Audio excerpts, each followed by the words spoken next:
오늘 우리에게 주신 하나님 말씀은 구약성경 사무엘상 22장 20절에서 23절 말씀입니다. 구약성경 447쪽에 있습니다. 하나님 말씀 봉독해 드립니다.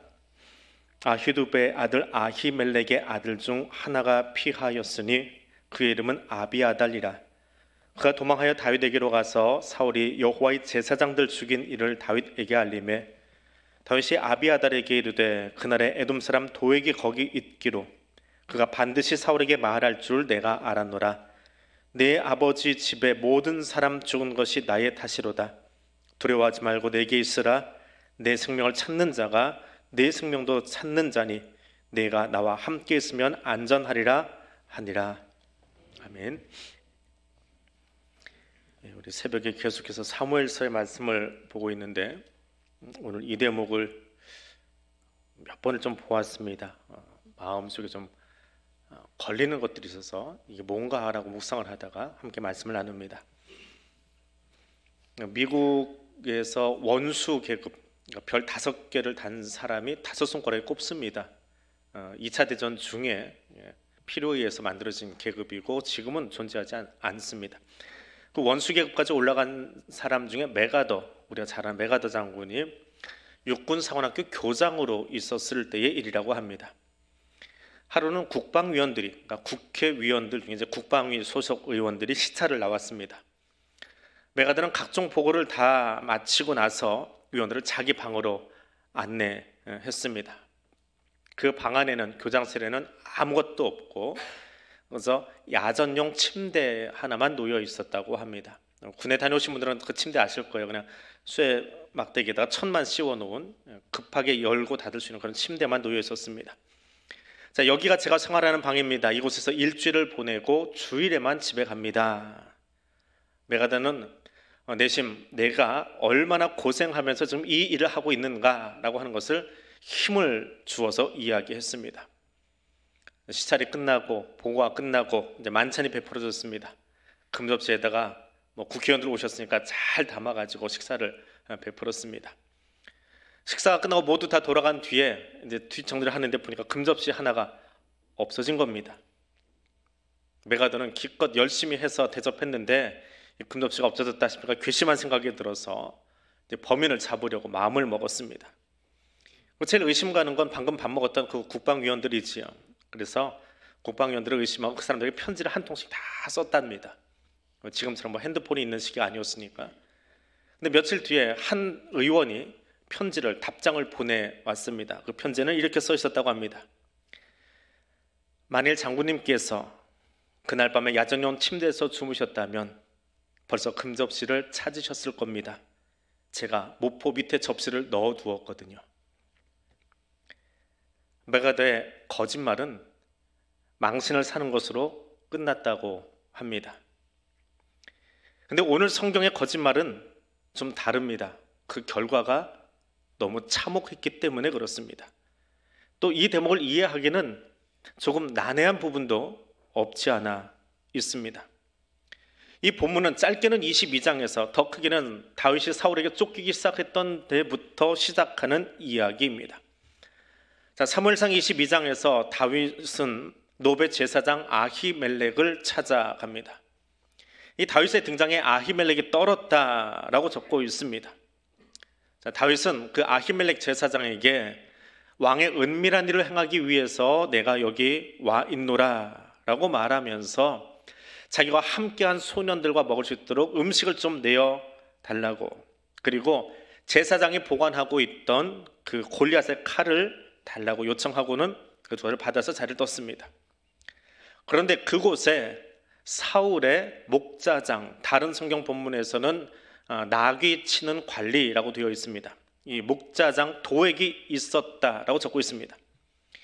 그리고 얼마 지나지 않아서 다윗의 행방을 알게 된 사울이 이를 알려주지 않은 것에 대해서 주변 사람들에게 화를 내니까 도액이 노베에서 있었던 그 일, 음식도 얻어가고 칼도 가져갔다라고 하는 그 일을 사울에게 이야기합니다. 노베 제사장들이, 제사장 그룹이 내가 아니라 다윗에게 줄을 섰다라고 하는 것 때문에 사울이 화를 냈고요. 그 결과로 노베 제사장과 그 가문, 그 가족들 85명이 죽는 대참사가 일어납니다. 자, 이 참사 뒤에 끝까지 살아남게 된 딱 한 명, 아히멜렉의 아들 아비아달을 통해서, 자기가 도망온 아비아달을 통해서 다윗이 이 전모를 다 듣게 됩니다. 그리고 하는 말입니다. 그날의 에돔 사람 도액이 거기 있기로 그가 반드시 사울에게 말할 줄 내가 알았다. 네 아버지의 집에 모든 사람 죽은 것이 나의 탓이다 라고 탄식합니다. 근데 여기서 의문이 생깁니다. 다윗은 노베에서 도액을 보고 왜 그냥 나왔을까라고 하는 겁니다. 오늘 그것을 함께 나누려고 합니다. 첫 번째로 우리가 나눌 이야기는 나는 죄인입니다 라고 말하며 회개의 자리로 나아가고 있는 다윗의 모습을 보려고 합니다. 성경은 이 대목 22절에 대해서 자세하게 설명하지는 않습니다. 그러나 분명하게 다윗은 노베 제사장 아히멜렉을 만날 때 도액이 거기 있는 것을 알았습니다. 그것을 22장 7절에서 그리고 22절에서 말하고 있습니다. 사울의 관리가 거기 있었는데, 도액이 거기 있는 것을 알았는데, 그가 사울에게 가서 이 일어난 일들, 자기가 지금 떡을 가져가고 칼을 가져가는 이 일을 고변할 것을 짐작하지 못했을까요? 그렇지 않습니다. 다윗은 알고 있었습니다. 오늘 22절 아까 띄웠던 그 본문이죠. 도액이 반드시 사울에게 말할 줄 내가 알았다. 근데 이 문장은 더 기가 막힌 건 히브리어를 열어놓고 보면요, 이 행동이 아주 강조되고 있습니다. 도액이 할 것을 분명하게 알았다라고 하는 겁니다. 도액이 사울에게 노베에서 일어난 일을 말할 수도 있고 어쩜 안 하고 넘어갈 수도 있다. 그래서 후자가 일어나기를, 그러니까 말하지 않기를 기대하면서 도액이 있지만 그냥 그 자리에 나왔다라고 침묵했다, 그거 아닙니다. 다윗은 알고 있었습니다. 도액이 있었다는 것도 알고 있고, 그리고 도액이 사울에게 고자질 할 것도 분명하게 알았다. 히브리어는 그렇게 적고 있습니다. 분명하게, 절대적으로 알았다, 확실히 알았다. 그런데 다윗은 침묵했다. 내가 입 다물었다 라고 말합니다. 다윗이 아히멜렉 제사장에게 나는 지금 왕의 은밀한 일을 행하느라 여기 와 있습니다 라고 2절에서 거짓말을 합니다.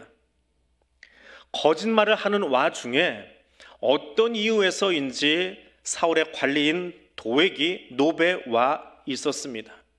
제가 거짓말을 하고 있다 보니까 아비멜렉에게 이야기를 하거나 혹은 도액에게 조치를 취할 수가 없었던 겁니다. 또 도액을 보는 순간 다윗이 아히멜렉에게 제사장님 잘못했습니다, 제가 거짓말했습니다 라고 말하기에는 지금 양식이 필요했고 무장하기 위해서 칼이 필요했는데 이것을 다 포기해야 했습니다. 또 무엇보다 아히멜렉이 다윗에게 가지고 있던 인상이 있어요. 그는 용사이고 만만을 친 사람이고 사울의 사위이고 군대 장관이고, 근데 그런 그 멋진 이미지들이 나 거짓말했어요 라고 하면서 거짓말쟁이로 낙인 찍히는 것에 대해서 두려워했을 수도 있습니다. 그런데 그 결과가 너무 참혹했지요.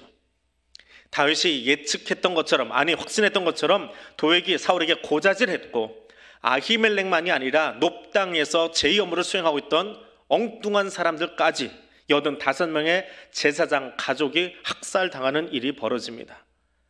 다윗은 이 참사가 사울이나 도액이 잘못해서 그랬다 탓하지 않습니다. 자기 때문이다 라고 말합니다. 책임을 모면하기 위해서 사울이 광기에 걸려 이렇겠다 비난하지 않습니다. 도액이 고자질쟁이다 라고 욕하지 않습니다. 다윗은 그렇게 하지 않았습니다. 자신의 실수에 대해서, 거짓말에 대해서 책임질 줄 아는 그것에서 다윗의 영성이 자라가고 있습니다. 다윗은 그렇게 성장해 가고 있습니다. 통계에 의하면 사람은 하루에 보통 200번 거짓말 한답니다. 그리고 어느 심리학자 연구에 의하면 처음 만난 사람과 대화하는데, 처음 본 사람이에요. 그 사람과의 대화 속에 10분 동안 3번의 거짓말을 한다라고 하는 분석도 있습니다. 우리는 거짓말하는 것이 그냥 괜찮은, 어떤 것은 흑색, 어떤 것은 백색 거짓말이라고 하면서까지 괜찮은 거짓 문화 속에 살고 있는 사람들입니다. 그 안에서 다윗은 살기 위해서 했던 거짓말인데 그것을 해서 스스로 얘기합니다. 나는 유죄입니다. 사울이 유죄다, 도액이 유죄다라고 말하지 않습니다. 내가 유죄입니다. 이것을 이야기하면서 다윗의 거짓말을 옹호하거나 편들어주자는 것 아닙니다. 하나님을 보십시오. 하나님은 지금 다윗을 지도자로 세워가는 과정에서 자신의 허물을 인정하고 회개할 줄 아는 영성의 사람으로 그를 세워가고 있더라라고 하는 하나님의 관점에서 이 사건을 볼 수 있기를 원합니다. 하나님 앞에서 부끄럽지 않기 위해서 나의 유죄를, 다른 사람이 아니라, 다른 사람이 범죄한 것이 아니라, 이 땅이 범죄한 것이 아니라 내가 죄인임을 인정하며 회개의 자리로 나아갈 줄 아는, 이것이 사순절의 정신입니다. 이것이 그리스도인의 시작입니다. 내가 유죄임을, 다른 사람이 아니라 내가 죄인임을 인정하며 하나님 앞에 엎드릴 수 있는 사순절이 되시기를 바랍니다. 두 번째로, 골리앗의 칼을 잡은 다윗이 하나님을 찬송하는 자리로 옮겨가고 있는 것을 보십시오. 우리 새벽 설교에 계속해서 사무엘서를 보고 있습니다. 다음 달에도 사무엘서가 계속 이어집니다. 당분간은 다윗의 영적 성장이 어떻게 이루어지고 있는지에 관점을 두고 말씀을 계속 보게 될 것입니다. 근데 이 이야기를 계속 따라가다 보면 우리는 묘한 패턴 하나를 보게 됩니다. 다윗이 사무엘에게 피하였다가 요나단을 찾아가서 현실적 대안을 찾는 장면이 나옵니다. 새벽기도 나오신 분들이나 영혼의 양성에서 보신 분들 기억하시지요? 그런데 이와 비슷한 패턴이 오늘 또 한 번 벌어집니다. 이걸 보면서 사무엘서에 나오는 다윗의 이야기를 쭉 따라가면서 사람의 행동 패턴은 참 안 바뀌는구나. 3살 버릇 5살까지만 가지 않습니다. 3살 버릇 80까지 갑니다. 이게 사람의 행동 패턴입니다. 조금씩 나아지고 줄어들기는 하지만 못된 버릇도 계속해서 가져갑니다. 저 사람 예수 믿고도 왜 저래? 그게 사람이에요. 그게 죄인이에요. 잘 바뀌지 않습니다. 그것을 누구를 지적하기 위함이 아니라 다윗을 통해서 하나님이 우리에게 들려주고 계세요. 어지간히 안 바뀌고 있어요. 근데 중요한 건 하나님도 어지간히 포기하지 않으세요. 그 안 바뀌는 사람을 포기하지 않으시는 하나님이십니다. 다윗이 노베 아히멜렉을 찾아갑니다. 앞에서 사무엘 찾아갔던 것처럼 다윗이 선지자를, 제사장을 찾아가는 것은 하나님을 의지하기 위한 행동으로 보여집니다. 근데 그 뒤에는 조금 의아한 행동이 나타나요. 다윗의 일행이 배가 고파서 양식을 구하고 진설병을 얻어 먹는 것도 최소한 레위기 법을 안다면 이건 무례한 행동이지요. 근데 거기에 하나가 더 추가됩니다. 다윗이 제사장 아히멜렉에게 여기 당신 수중에 창이나 칼이 없습니까? 왕의 일이 급해서 급히 나오느라 내가 무기를 가지고 나오지 못했습니다 라고 8절에서 이야기하고 있습니다.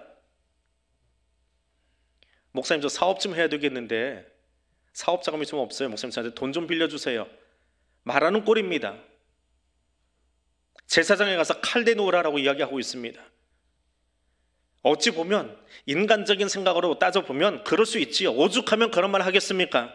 하지만 다윗이 요구한 골리앗의 칼이 무엇입니까? 이스라엘 하나님을 모욕하며 휘둘렀던 그거 아닙니까?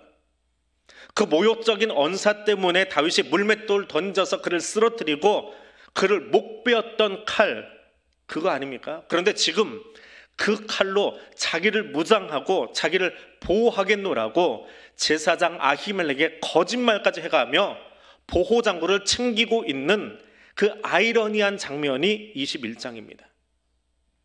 얼마나 아이러니해요. 그리고 22장입니다. 도액은 사울에게 아히멜렉이 골리앗의 칼을 다윗에게 주었다라고 말합니다. 그럼 사울의 입장에서 생각해 보세요. 아히멜렉이 천둥 벌거숭이 같은 다윗을 무장시켜 준 거지요. 더군다나 당시에 사울이 기거하고 있던 곳, 당시의 수도는 예루살렘이 아닙니다. 그건 다윗 때 점령했으니까요.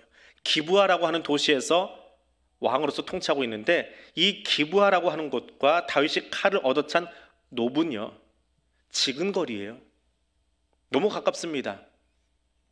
서울 분당 따지면 될까요? 아주 가까운 거리예요. 그곳에 다윗이 나타난 것도 기함할 일인데 칼로 무장을 시작했습니다. 어떤 사람이요? 만만의 다윗이 칼로 무장하고 천천히 사울을 노려보고 있다라고 생각해 보십시오. 그것도 저 가까운데, 우리로 치면 뭐 성남이나 분당쯤 되는 곳에서 칼 차고 있다. 그럼 얼마나 끔찍한 일입니까? 그러니까 사울의 입장에서는 더 광기를 부릴 수밖에 없는 현실적인 이야기가 이스라엘 지도 속에서 보여집니다. 그런데 사람의 생각과 사람의 사고는 여기까지만 하게 합니다. 무엇이 여기까지냐? 성경은 골리앗 칼에 관한 이야기를 더 이상 하지 않는다라고 하는 겁니다. 21장에서 아히멜렉이 다윗에게 칼 주었고 22장에서 도에게 고자질 하느라 한 번 더 언급되었습니다. 그리고 이 칼의 행방이 성경에 기록되지 않았습니다. 성경도 더 이상 이 칼에 관심 두지 않습니다. 하나님의 관심이 없다는 거지요. 심지어는 전설조차도, 성경 외에 신학자들이 보는 자료들이 여러 가지인데 전설 같은 이야기들이 있습니다. 확인되지 않은 이야기들이에요. 근데 거기도 이 칼에 대한 이야기가 없습니다. 왜 이렇게 이야기하냐면 하다못해 솔로몬 시대 이후에 사라진 언약궤, 그 언약궤의 행방은 지금도 관심이 많습니다. 이거 어디로 갔을까? 누가 가져갔을까? 그리고 이집트나 에디오파에 가면 그곳에 있는 그 기독교 교파를 콥틱 교회라고 합니다. 콥틱 교회라고 하는데 콥틱 교회 어딘가에 보관이 되어 있다라고 말합니다. 그래서 에디오피아에 선교사로 갔던 분은 그 이야기도 해요. 1년 중 하루는 언약궤로 공개하는 날이 있대요. 근데 아무도 보진 못한대요. 왜냐하면 눈 감게 하기 때문에. 그거 보면 죽는다 그래서 눈 감게 한답니다. 그리고 공개됐다 말하고 다시 집어넣어 버린답니다. 서로 자기가 가지고 있다고요. 그만큼 언약궤는 관심이 있어요. 그런데 이 칼은 관심이 없어요. 자, 이 질문에 관한 답입니다. 왜 이 골리앗 칼이 두 번이나 등장하는데 성경에서 갑자기 사라졌을까? 왜 아무도 관심 갖지 않을까라고 하는 겁니다. 골리앗의 칼을 들고 자신을 지키기 위해서 무장했던 다윗이 아비아다를 통해서 노브에 있었던 학살 이야기를 듣습니다. 그 뒤에 다윗이 한 일이 하나 있어요. 이 사무엘서와 열왕기서는요, 시편을 군데군데 시사를 끼워 넣으면 또 다른 답이 보입니다. 시편 52편입니다. 노브의 학살을 듣고 나서 다윗이 찬송을 하기 시작해요. 하나님께 기도하기 시작해요. 그리고 그 찬송 가운데, 그 기도 가운데 한 대목입니다. 자신을 하나님 집에 있는 푸른 감람나무 같다라고 찬송합니다. 다윗이 노브의 이야기를 듣고 나서 하는 이야기예요. 내 인생을 지켜주는 것은 칼이 아니다. 하나님 집에 머무는 것, 하나님의 영역 안에 들어가 있는 것, 그것이 가장 안전하고 영원한 것이다 라고 찬송하고 있습니다. 다윗이 그렇게 변했습니다. 그래서 하나님도 성경도 더 이상 이 칼을 언급하지 않고 있는 겁니다. 여러분 손에 지금 어떤 칼이 들려 있습니까? 세상의 힘과 지식과 내 경험을 의지하려고 하는 그 세상의 칼이 혹 들려 있지 않은지요? 시간이 지나면 썩어버리고 없어져 버릴 그 쇳덩어리가 아니라, 그 돈이 아니라, 그 권력이 아니라, 그 영원하지 않은 칼은 내려놓고 영원하신 성령의 검, 말씀의 검을 붙들고 일어서는 이 사순절 될 수 있기를 원합니다. 세 번째로, 유죄를 인정한 그 다윗, 자신의 행동으로 보여줍니다. 다윗이 아히멜렉의 아들 중 하나인 아비아다를 통해서 롭에서 일어난 일을 듣습니다. 얼마나 참담했을까요? 하나님의 백성, 하나님의 구별한 성민이라 일컫는 이스라엘, 그 이스라엘의 통수권자인 사울이 제사장 마을을 쑥대밭을 만들어버리고 학살을 자행했다. 자기 손으로 하기 싫어서 이방인인 도에게 손을 빌어서 말입니다. 이 일을 듣고 나서 다윗이 했던 이야기입니다. 23절입니다. 아비아달에게 두려워하지 말고 내게 있으라. 내 생명 찾는 자가 내 생명도 찾는 자니 내가 나와 함께 있으면 안전하리라. 사울이 아히멜렉과 그 가족 죽인 진짜 이유는 그들이 다윗 편에 섰기 때문입니다. 그래서 다윗은 제사장들의 죽음에 있어서 그 잘못이 사울이 자기를 죽이기 원했다는 사실에서 온 결과다. 나를 죽이려다가 결국 그 사람들까지 엉뚱하게 죽게 되었다. 그래서 가슴에 침으로 끌어안은 겁니다. 그리고 이 일에 대해서 다윗은 스스로에게 유죄를 선고합니다. 남이 너 잘못했어라고 말하지 않습니다. 너 나쁜 사람이야 라고 말하지 않습니다. 다윗 스스로가 자신에게 유죄 선고를 합니다. 우리는 곧잘 손가락이 남에게 뻗쳐가요. 네가 잘못했어, 네가 실수했어, 그 사람이 잘못했어, 그 그룹이 잘못했어. 다윗은 그렇게 하지 않습니다. 하나님이 다윗을 변화시켜 가는데 무엇을 하기 원하시는 거예요? 남 탓하는 것이 아니라, 저들 때문이 아니라 내가 죄인이라고요. 내가 죄인이라고요. 그리고 자신에게 유죄를 선고하고 자신을 인정한 것으로 그친 것이 아니라 그 참여는 행동으로 이어집니다. 오늘 본문은 아둘람 굴에서 일어난 사건입니다. 그를 둘러선 사람들이 누구입니까? 그 굴에 찾아온 사람이 누구입니까?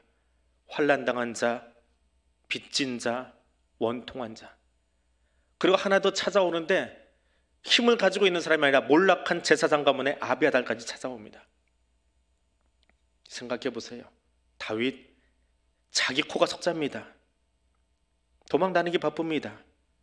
그런 다윗이 도망다니기 바쁜데도, 내 생명 지키기 바쁜데도 그 가난한 탈의줄 같은, 실 한 오락 같은 자기 생명에 아비아달을 같이 묶어 놓습니다. 내가 살해난 내 생명 지켜주게 놓으라고. 근데 이 문장은 저 앞에서 우리가 한 번 더 들었던 문장이에요. 다윗과 요나단이 사랑으로 생명을 함께 묵습니다. 그 단어를 여기서 다시 한번 사용합니다. 너는 내 친구야. 내가 살해난 내 생명을 나한테 묻고 내가 널 지킬 거야 라고 다윗이 아비아달에게 이야기합니다. 하나님은 단지 다윗이 자기가 저지른 죄를 뉘우치는 것으로 끝나는 것이 아니라 이를 통해서 더 많은 사람과 더 많은 인간관계와 다양한 문화를 수용할 수 있는 사람으로, 행동하는 사람으로, 그런 리더십을 가진 사람으로 세워가고 있었던 겁니다. 다윗의 회개는 입술로 그친 것이 아니라, 기도하면서 하나님 내가 잘못했습니다 라고 거기 엎드린 것으로 끝난 것이 아니라 행동하는 그리스도인으로, 행동하는 왕으로 바뀌기를 원했던 것입니다.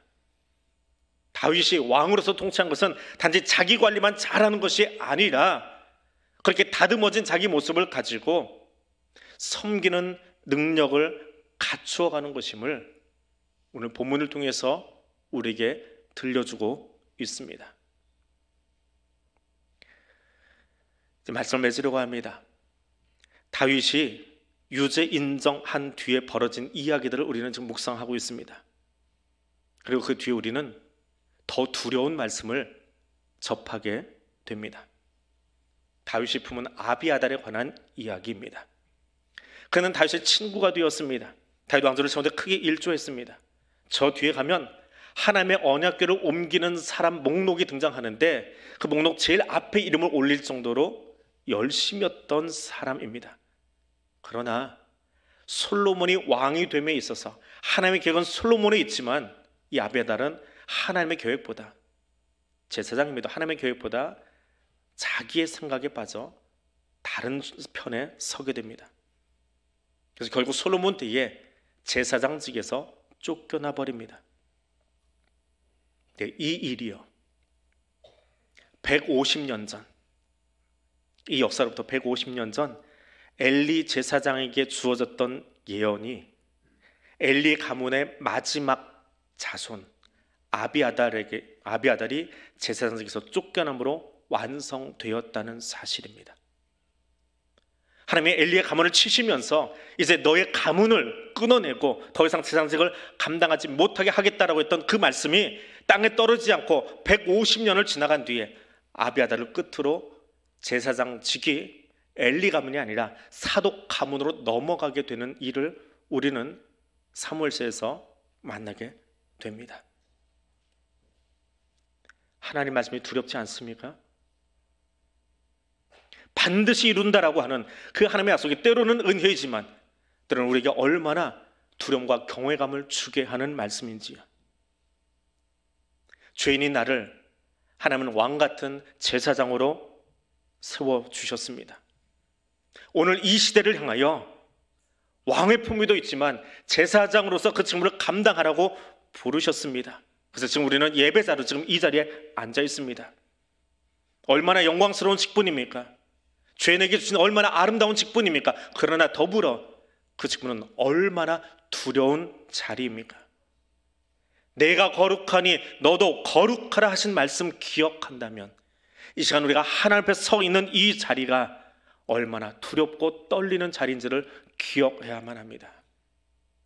그리고 그 마음으로 저 땅을 향하여 가로막아서서 기도할 수 있는, 저들이 잘못했습니다라고 탓하는 것이 아니라 내가 저 땅을 향해서 기도하지 못했습니다라고 하는 나를 향하여 유죄를 선언하고 내게 주신 그 거룩한 제사장 직분을 감당하기 원하여 하나님 앞에 서 있는 사순절의 시간 될 수 있기를 원합니다. 그래서 기도하겠습니다. 오늘 주신 말씀 기억하면서 하나님, 내게 주신 이 왕같은 제사장의 직무를 감당하기를 원합니다. 입술의 회개만이 아니라 행동하는 그리스도인으로 살아가기를 원합니다. 그리고 무엇보다 하나님 앞에 선 예배자로 하나님을 경외하며 또 그 하나님을 두려워하며 늘 하나님 앞에 서 있는 그리스도인 되겠습니다. 이 마음으로 우리 한 2분 정도 같이 소리내어 기도하겠습니다.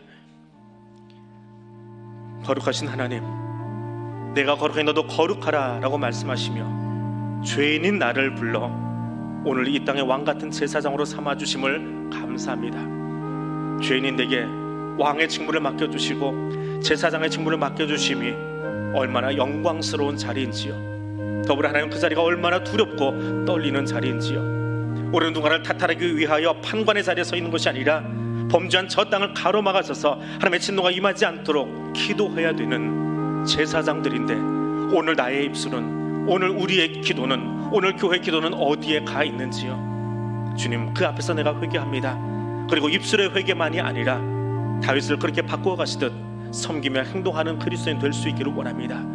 내가 그 사람 되겠노라고 이 사순절 아침 다시 한번 주의 말씀 앞에 엎드려 기도하오니 하나님, 우리 기도를 들으실 뿐만 아니라 기도한 우리가 그 기도한 내용처럼 살아갈 수 있도록 도와주옵소서. 그리고 매 순간을 하나님을 경외하며 하나님을 두려워하며 살아가는 자 될 수 있도록, 그리고 오늘 이 예배 자리만이 아니라 내가 서 있는 모든 곳이 하나님 앞에 서 있는 곳임을 알고 두려움 가운데, 하나님 경외함 가운데 살아가는 그리스도인 될 수 있도록 성령님 우리와 함께하여 주시옵소서. 성령 그렇게 우리를 인도하여 주시옵소서.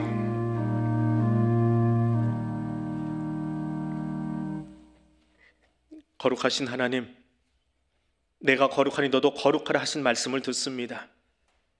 자신의 말 때문에 벌어진 일을 회피하지 않고 책임지는 다윗의 모습을 보았습니다. 그를 재련해 가시며 하나님의 나라가 무엇인지를 들려주시는 말씀을 들었습니다. 오늘 이 시간 나도 하나님의 말씀 앞에 무릎 꿇습니다.